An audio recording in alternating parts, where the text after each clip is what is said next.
everybody. How are we today? It is beautiful outside, so thank y'all for being here. We have Aaron and Ruth Martin who's going to present on their interactions with the Carters. You may have heard a little bit already from their previous talk regarding Habitat for Humanity. So if you could please help me in welcoming Aaron and Ruth.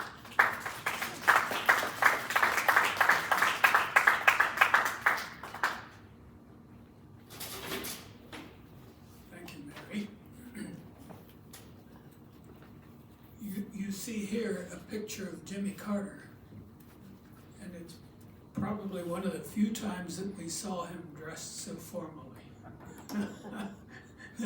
That's not the way we normally saw Jimmy Carter, nor the way he normally was either. Well, in the White House, I'm sure he was. It was the spring of 1987 when it was in March of 1987 when we signed up for our first experience with Habitat for Humanity. It turns out that this experience in 1987 in Charlotte was the fourth of the Habitat projects. The Carters had gone to a renovation project in New York City twice, and they had one session in Chicago, and then they had the session in Charlotte that we signed up for, which Ruth almost backed out of, but fortunately the boys didn't let her. We'd replaced, just to fill in a little bit of the story, the boys came home from college and said we needed to replace our house roof. Ruth got up in the house and was scared spitless of getting next to the roof, and she came down off the roof and said, "I'm not going to go to Charlotte and make a fool of myself." At which point the boys said, "Mom, you always told us that if we said we were going to do something, we were going to do it." So we went to Charlotte. And frankly, when we signed up, I wondered whether we would encounter or see the Carters. Our bus got us there on a Sunday afternoon, and the Carters came in and we saw them. But so you see somebody off at a distance. The question was, what kind of encounter would there be? Well, our first encounter with the Carters was the next morning at breakfast. We had traveled from, our oldest and youngest son joined us there in the Charlotte project, and we went on the bus, and that Monday morning, the first day of the Charlotte project, we went to breakfast with two other people from Pennsylvania on the bus. We didn't really know them, but we got a table together. And it was a table for 8. We sat down at the table, and pretty soon in comes a guy with a whole lot of energy, more than most people have at that early hour of the morning. He plunked his tray right down beside me, and he said, "Hi, I'm Jimmy Carter from Georgia. Where you all from?" So the question whether we would meet the Carters was answered very quickly and in a rather amazing fashion. So we had breakfast together at that table and got to know him a little bit. And a few moments after we were all 5 of us sitting there at the table, our youngest son, Tim, came in, spotted me, and brought his tray over to put it down beside me. Now, to fully appreciate this, when Tim was doing construction, let's say he didn't dress very formally.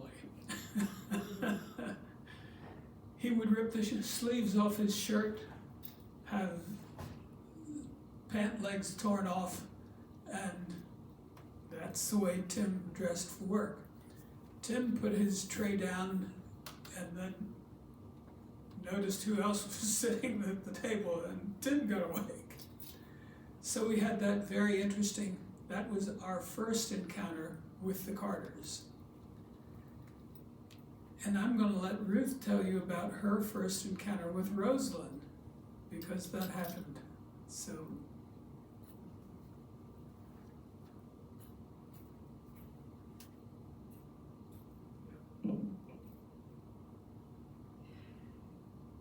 Things were a little bit hairy there.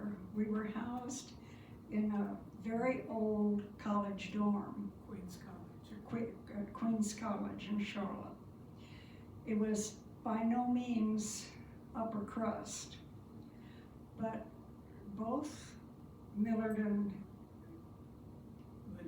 Virginia and Jimmy and Rosalind were on the same floor, in the same place as everybody else. There was no bells and whistles.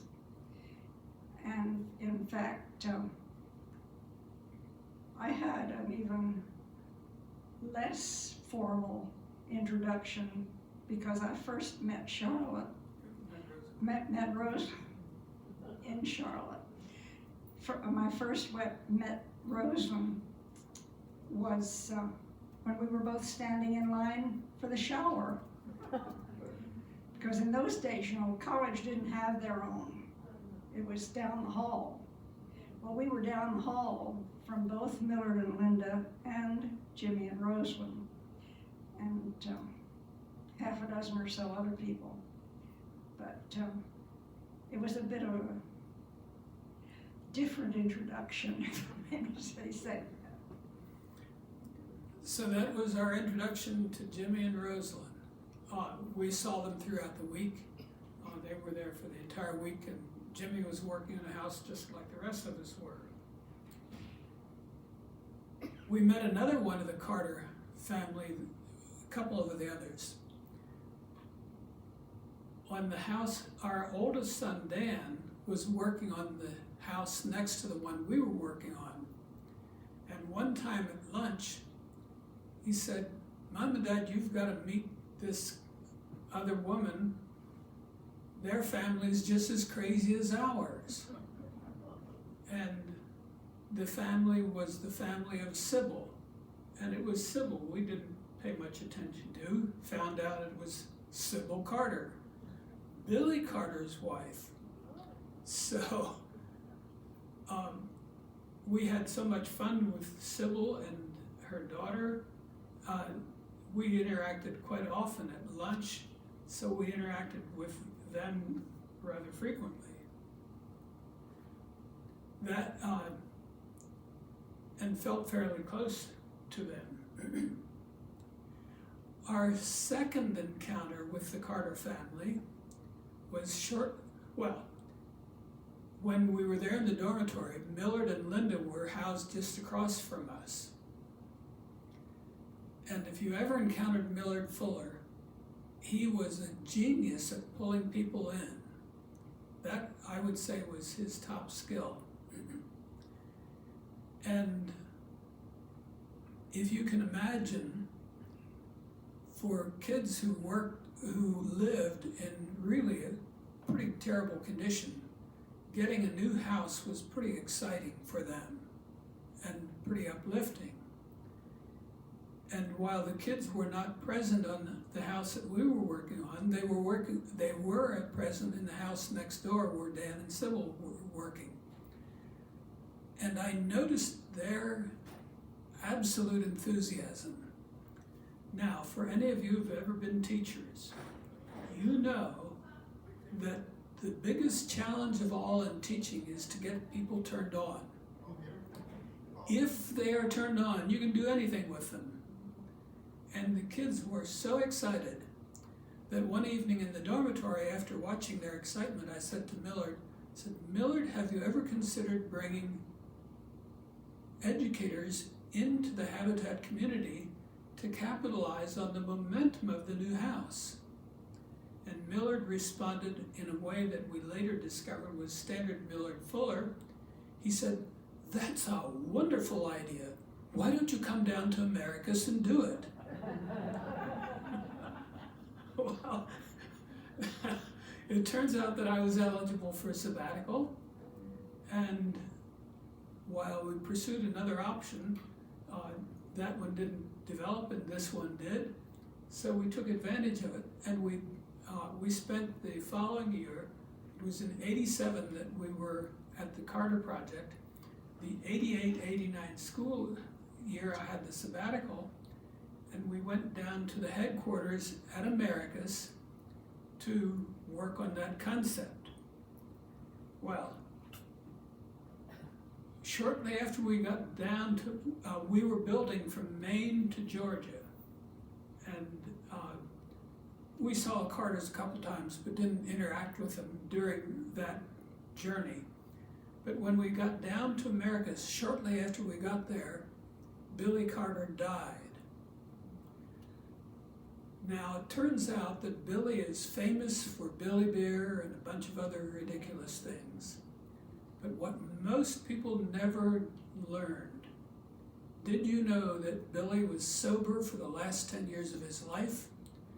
Not only was he sober, but he was working with Alcoholics Anonymous to get other, and that didn't, the press didn't pick that up.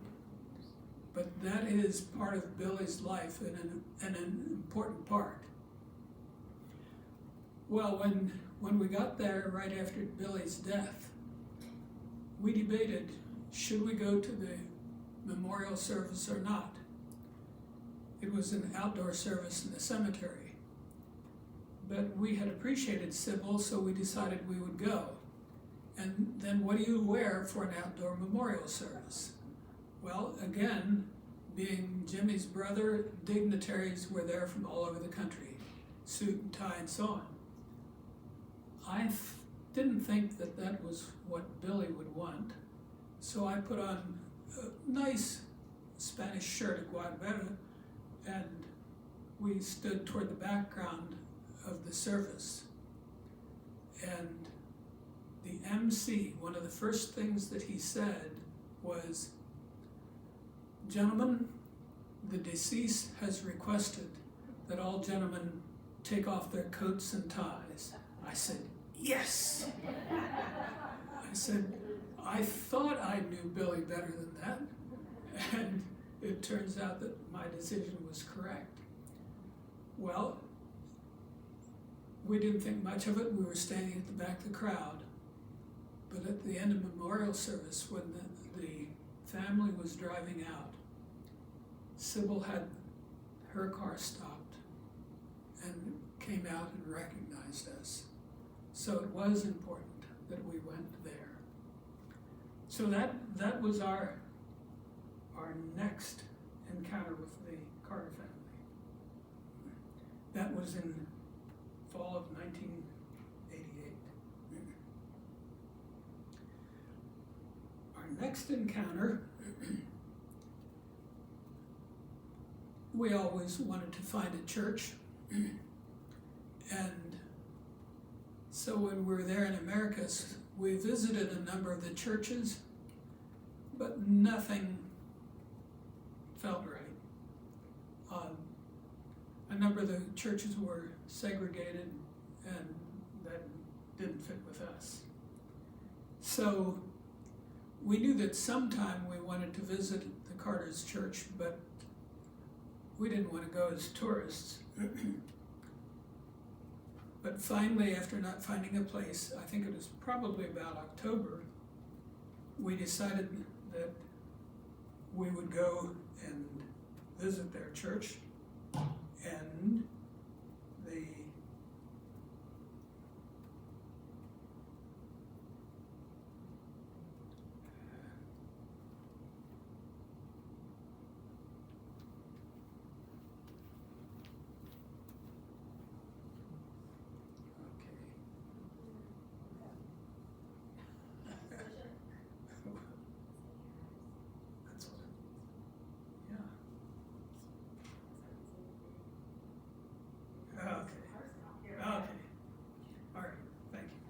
Yeah. Also at the Charlotte Project, Ruth did interact with Rosalind, and the wife of the homeowner was short, so we made a stool for her, and Ruth is holding the stool there for Rosalind to sign. What about our experience at church? It's about 10 miles from Americus to Plains. And as you drive into Plains, there's the big Peanut. And of course, Peanut, Billy and Jimmy both worked with, and so did their dad, worked with the peanut farm. They bought seeds, they had a peanut shelling mill, and they did a lot. And Jimmy was recognized for the large peanut. But at church, the church was Maranatha Baptist Church. Maranatha was begun because as the Baptist church, they resisted having a church that was segregated. Jimmy was very, very strong on integration. In fact, when he was elected governor of Georgia, one of his first statements was that the days of segregation are over. And when Jimmy was working at the peanut warehouse, some neighbors came in and said, "Look, we have this group of citizens that are sticking together." It was clearly a segregation group. They said, "We would like you to join." And Jimmy said, "No way." He said, "I will take $5 and flush it down the toilet, but I won't join the organization." So he was very strong in that. Not only did we go to Maranatha, one of the things we discovered was that Jimmy's Sunday school class, and that's what it looked like on Sunday morning. Jimmy taught the Sunday school class when he was there, and tourists would come like crazy and fill up the church.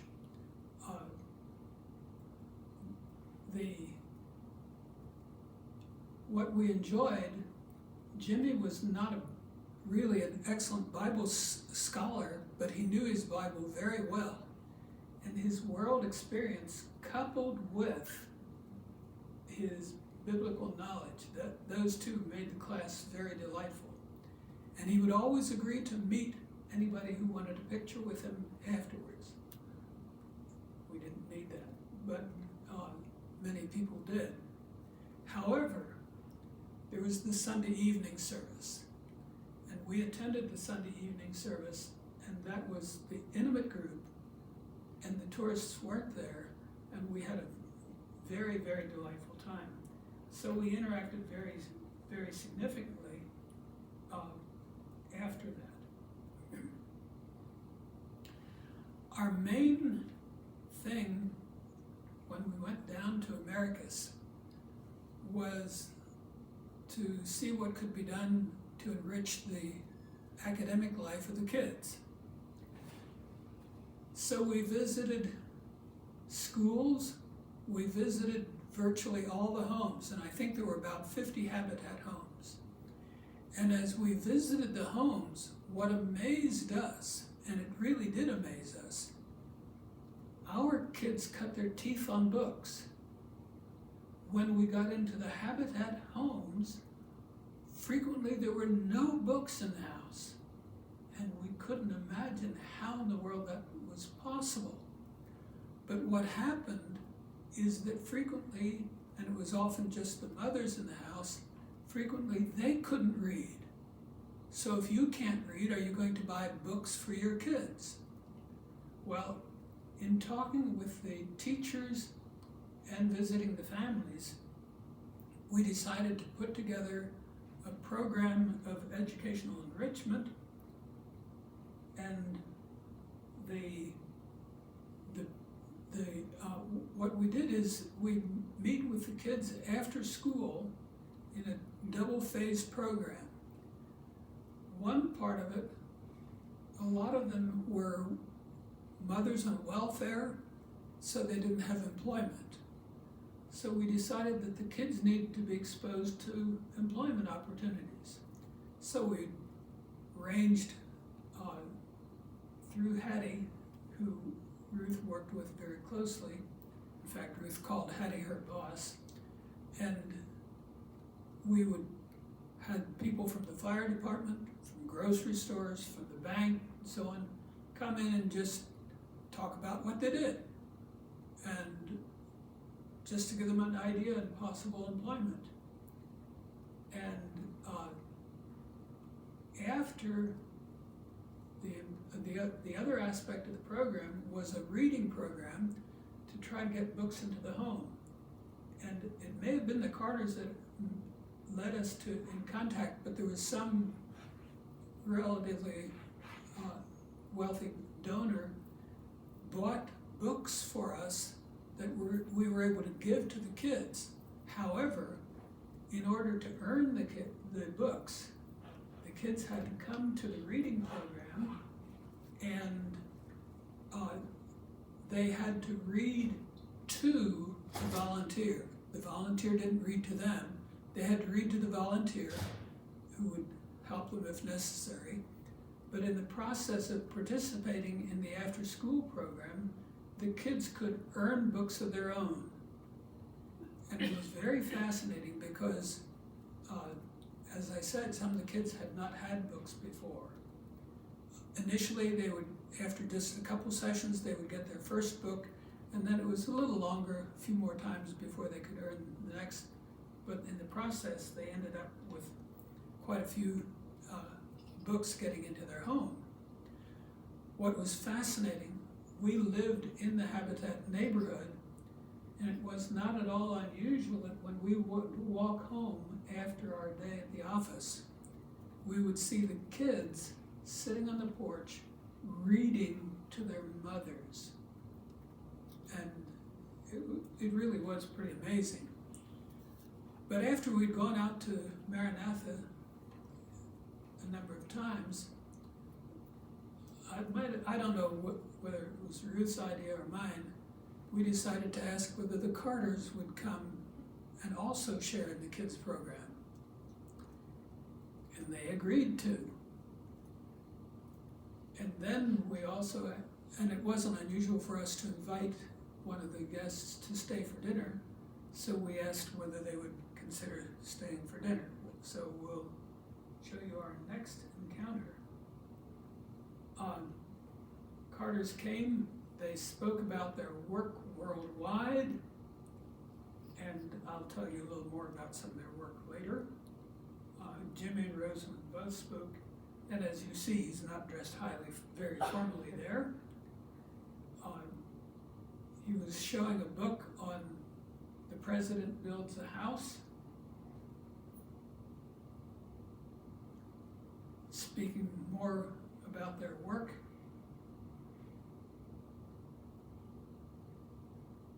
Kids were fascinated.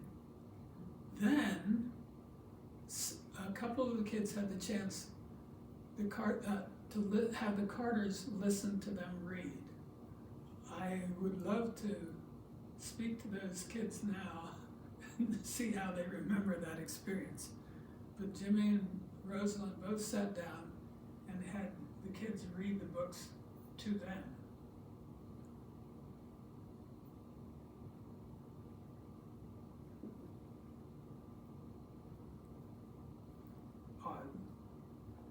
What a special privilege it must have been to have Carter put his arm around the little girl and listen to her read. And Rosalind.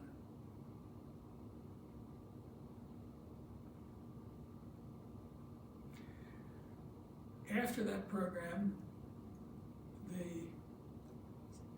I think it was the school asked them to write, "If I were president of the United States, I would." And these are not all the responses, but I thought some of them, I thought they were particularly cute. stop nuclear bombs because they destroy the world, have drug dealers put in jail. I'd give people a home, feed the poor, put them in a house. I would let the rules be the same. I would love everybody, help them build houses, and I particularly liked, I would run away. Those were some of the responses that the kids had. So after that, we had them over to dinner. And as we were walking down the street, we told our 4 boys, and we said, the Carters are coming for dinner, you may come too if you wish. Well, our youngest son, who was in Indiana, decided that this was too good a chance to miss, so he drove from Indiana down to Americus for dinner that evening. And Tim is the 4th one from the right, and the kids just flocked around the Carters as they were walking home.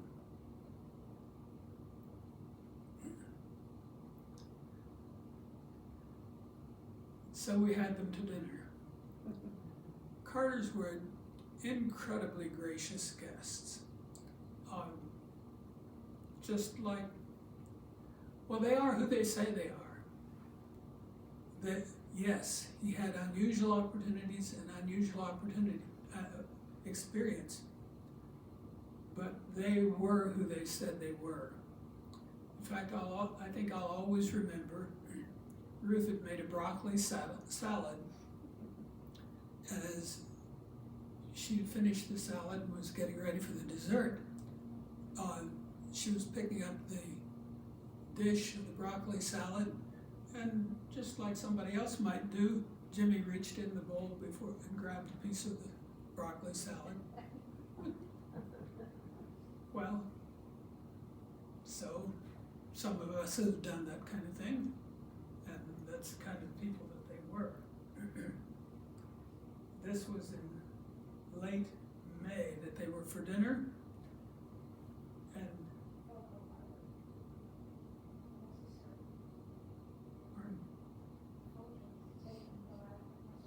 oh yes, I of course didn't take that photograph. Before they came, the Secret Service had to check out our shack. The place where we were living was the first house that had been rehabilitated by Habitat, and it probably needed rehabilitation again. In fact, I suspect by now it's torn down. We would hear the squirrels bowling with pecans in the attic.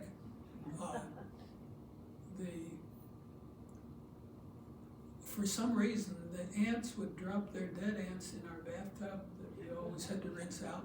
But and the Secret Service had to check it out beforehand. We invited the Secret Service to dinner, but they were not allowed to. But anyway, as I said, that was in late May.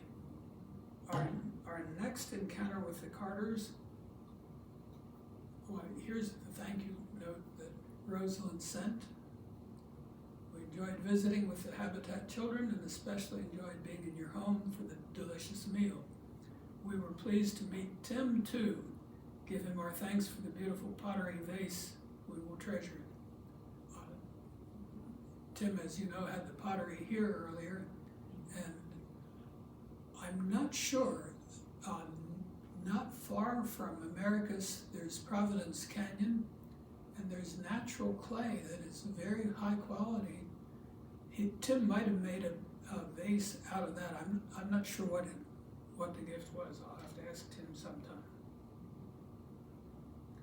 Our next encounter with the Carters was again in May of 1989.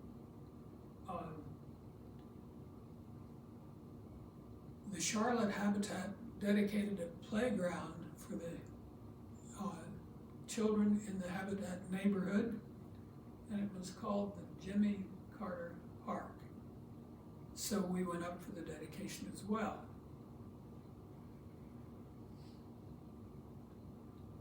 the Carters.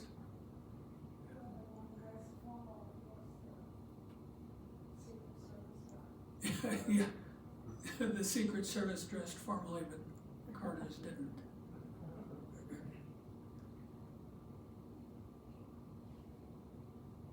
It was sometime after this that Dan was graduating from graduate school in California. We were going out to California for his graduation. I had a telescope along that I had used a few times, and we left the telescope at Sybil's residence, which was right next to Jimmy, so that Jimmy could help Billy and Sybil's son, Earl, use the telescope. Jimmy was highly responsible and helped Earl a great deal after Billy had died.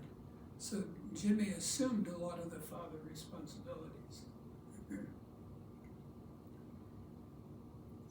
At some time later, when Dan was back in the area, stopped by Sybil, and Jimmy needed something moved in the basement or something, so just came over and asked Dan to help. That kind of interaction was fairly normal. One of our last Sundays in Americus, Sybil invited us to dinner. We were the honored guests. Jimmy and Rosalind were there as well. It seemed like it was a little out of whack for us to be the honored guests, but we had a delightful time. In the afternoon, Jimmy asked us on Sybil's property and Jimmy's property were adjacent to each other, so you could walk through the back fence from one into the other. And there was a pond on Jimmy's property.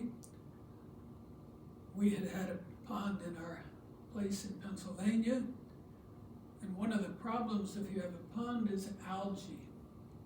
And so we were discussing algae problems, and so Jimmy said, well, let's come over and look at the pond. So we walked over, and on the way, there was a bluebird house. Bluebirds around here too. So Jimmy stopped and at the bluebird house, opened up the top and looked down in. The bluebird just looked up at him, didn't fly away. Apparently Jimmy had done that so much that the bluebird had gotten to know him and wasn't bothered by it. So we all looked in on the bluebird house and we saw the pond problems and discussed it together. But I had a question.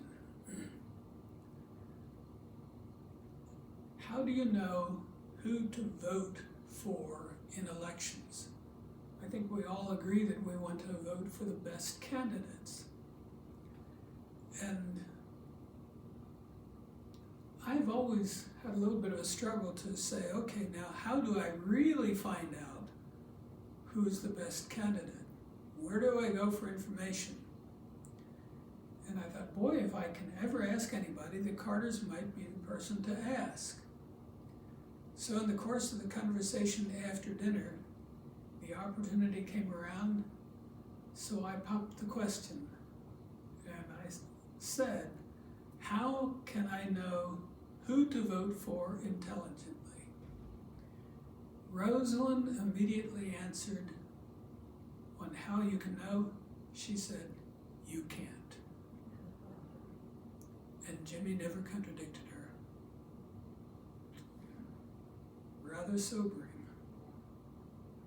Because I think, personally, I really think that happened this last election. You may disagree with me, but I don't think people voted this last election for who they got. I think they got somebody different from what they voted for. Because I think Trump was promising that certain things that have not happened. And so,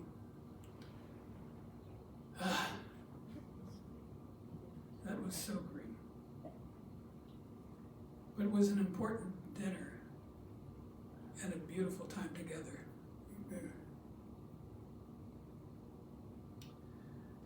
The last Sunday that we were there at Americus, as I said, we always went to the Sunday evening service.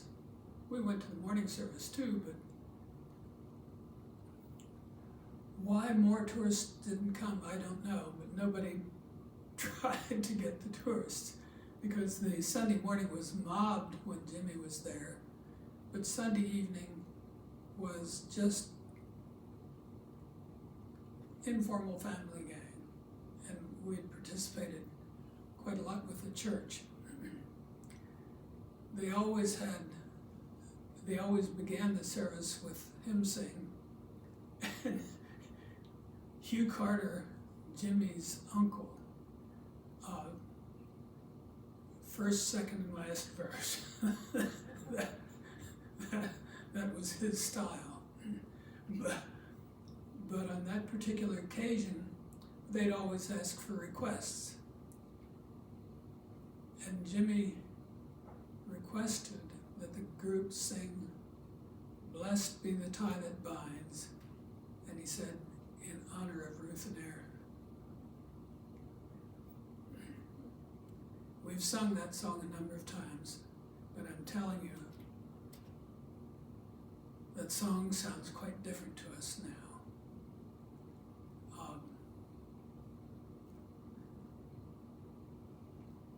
It's almost impossible not to tear up when we think about that song that they recognized us in such fashion.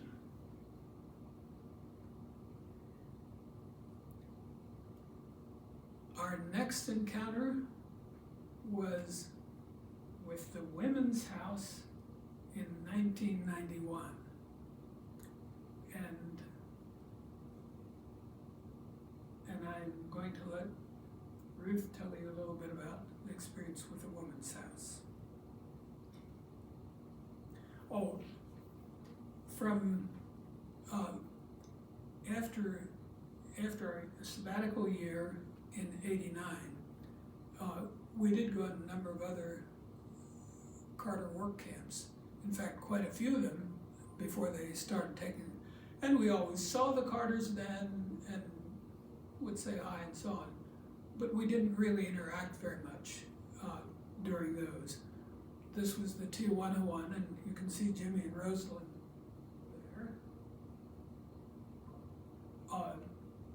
And it wasn't unusual that they were signing books and so on. And we do consider it a privilege to have a number of signed Carter books that we will hang on to. But now to the Women's House.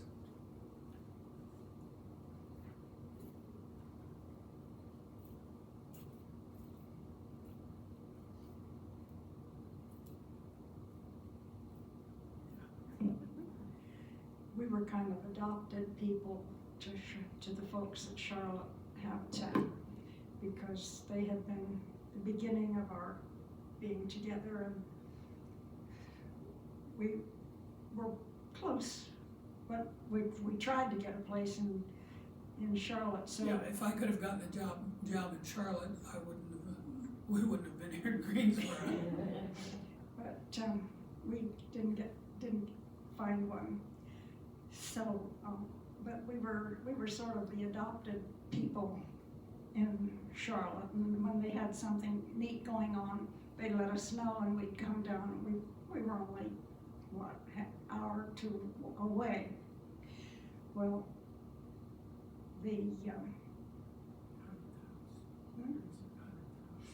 Charlotte was celebrating their 100th house, and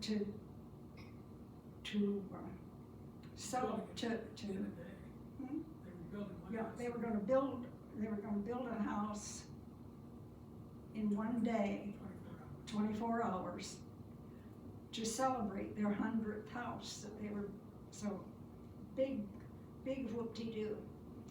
And they invited us to come along, and we did. You have to recognize that that's a little bit of a misnomer because it's like putting together a big jigsaw puzzle. Components are And built. they have everything you have everything laid out in piles of what goes where, and so it's not really starting from scratch. But they did But succeed. it looks like it's scratch. Well, and they did succeed and finished it, and including electricals, drywall, the whole bit. They did it in 24 hours.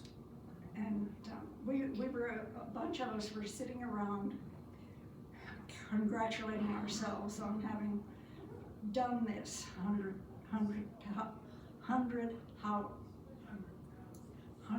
house in one 24-hour week. And one of the girls said, what, you know, they were saying, what do you, after you do it on a single day, 100, what do you do for an encore? And one of the girls said, you know, I will bet that we'd have enough talent here that we could make one with all girls. And we all jumped on her like nobody's business. Yeah, nobody's done that before. They have now, but they hadn't then. And and I said, well, we were just back from doing things in Americas.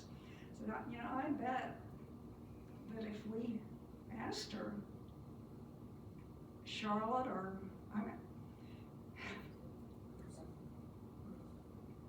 Rosalind or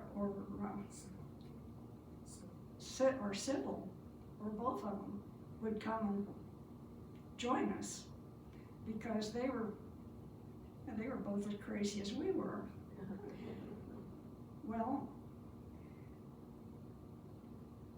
this was Rosalind's response. And she came, and we had a drop-dead wonderful time. We didn't do it in a day, but we had the first in the kind. There's other places that have done it now, but the Charlotte group had the very first Habitat house built entirely by women with 4 women alone with 2 daughters. And it was a fantastic opportunity for everybody. Tell a little more about the way you got trusses up, the way you done up trusses Oh yeah, one of the girls had worked as construction. Well, 3 of them actually had worked with construction before, and we were wondering how in the world you were going to get trusses up, because we didn't have anybody very strong around. Well, Clara, that's not who's in the picture. She was something else. She had her own construction company, but well, let's just say was a little more adventurous than most of the rest of us were. But she invented a pulley arrangement where we could shove it over where it belonged, and then put it on the pulley and take it up to the top, and it worked. It worked fine. and there's also the outhouse. Oh, yeah. No girls were allowed. No, Huh? No men. No men were allowed. Yeah. And except we had one little bit of a problem because the regulations in Charlotte have to have an inspection. So the county inspector was the only man allowed. But he had a big hat with worms.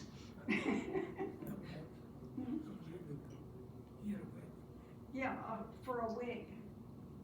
And he had to wear his mop anytime he came to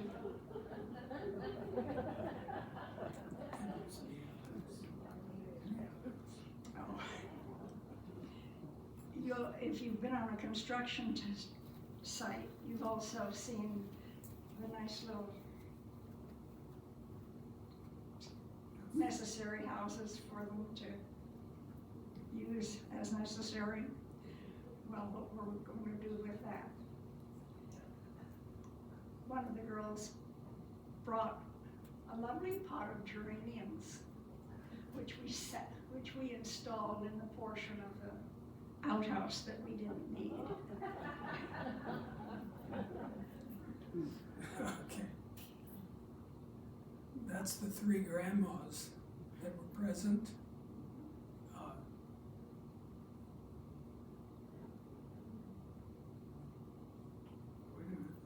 Yeah, that is our daughter-in-law with our oldest granddaughter, along with Rosalind, working that day.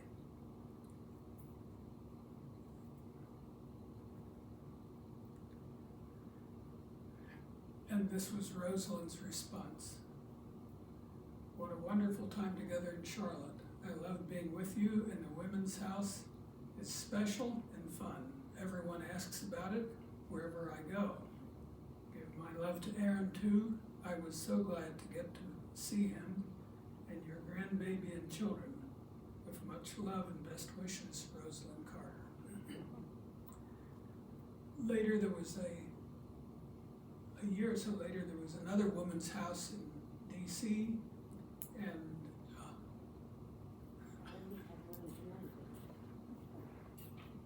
Not to be outdone, the Habitat, there was a year or two later in DC, had a women's house all at the same time, and engineered by a group of us from Charlotte. And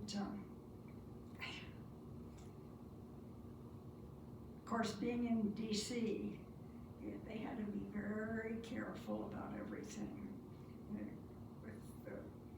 all the bells and whistles of being properly safe. And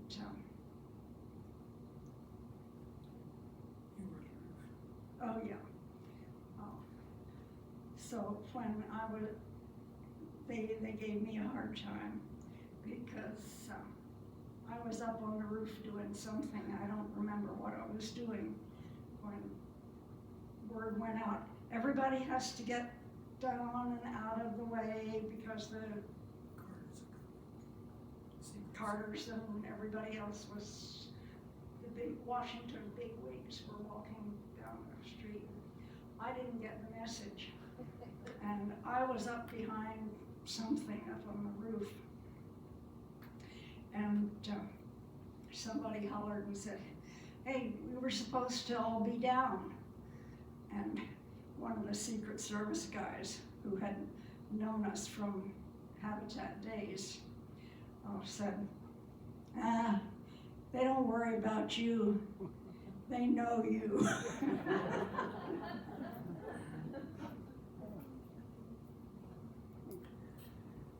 That was in 1991, our last encounter with Carters. Millard Fuller died in February of 2009. We went to Atlanta for the memorial service. and we interacted with Carter's there. But to understand and appreciate Carter's, his statement, I think, summarizes it best. This is what Jimmy himself has said, and you notice that he's not in a suit and tie. My faith demands that I do whatever I can, wherever I can, whenever I can, for as long as I can, with whatever I have to try to make a difference. And that is the Jimmy Carter that we knew. And let me simply close by adding one little tidbit that some of you may or may not be aware of. Carter's at the Carter Center decided to take on projects of worldwide significance, one of which is elimination of diseases. So what disease did they take on? Some of the neglected ones, one of which is the guinea worm. How many of you heard of the guinea worm? Okay, a few of you have.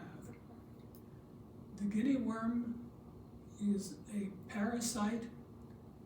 It lays its eggs in the water. People drink the water. The larvae hatch inside the human body, develop into a worm that's about 1 meter long. And when it's mature, it very slowly eats its way out through the flesh. It's very, very painful. And you can't take a hold of it and just pull it out, because if you do, it will break. And then you have the remnants left inside. So Carter, and the problem was, when it's emerging, it's so painful that to relieve the pain, people go back into water. And that's exactly what the guinea worm wants, because it lays the eggs and starts a cycle all over again. There were literally millions of cases, and Carter's decided to take that on. From millions of cases, it's now down to less than a half dozen. We were completely disappointed because we wanted to see Jimmy stump the last guinea worm with his boot.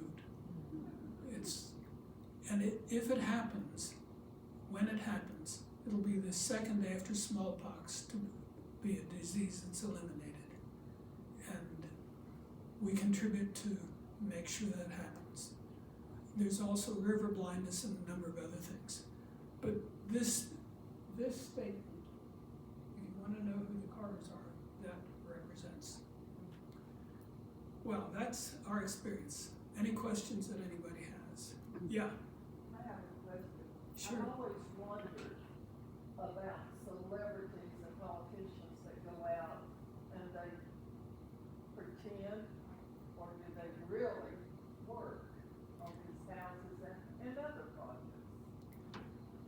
I think they did, apparently. They did. But do you know about others? Or is it strictly a photo opportunity? This was never a photo opportunity.